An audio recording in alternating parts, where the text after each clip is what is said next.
Kailan ba mako-cover at kailan hindi pwedeng i-cover ng ating SEALPRO ang isang tao under unprovoked murder and assault? Ang unprovoked murder and assault ay nag-undergo ng napakalalim na investigation.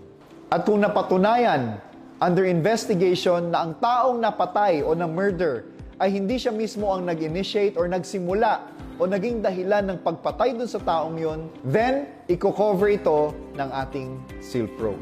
Now, in a case wherein itong taong to ang naging dahilan o ang nag-cause o nagsimula or nag-initiate ng gulo para siya ay ma-murder or mapatay, then hindi po magiging liable ang ating OVI or ang ating SEALPRO. Hindi po yun i-cover ng ating SEALPRO. For example, merong gulo at yung taong covered ng ating SEALPRO ay umawat lamang at napatay. Since yung taong yon ang nag-initiate para siya ay mapatay dahil siya ay umawat, hindi po mako-cover ng ating SEALPRO iyon.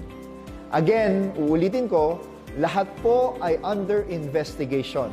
As long as mapatunayan na hindi yung taong yon ang nagsimula ng gulo para siya ay ma-murder, then our SEALPRO will cover everything under unprovoked murder and assault.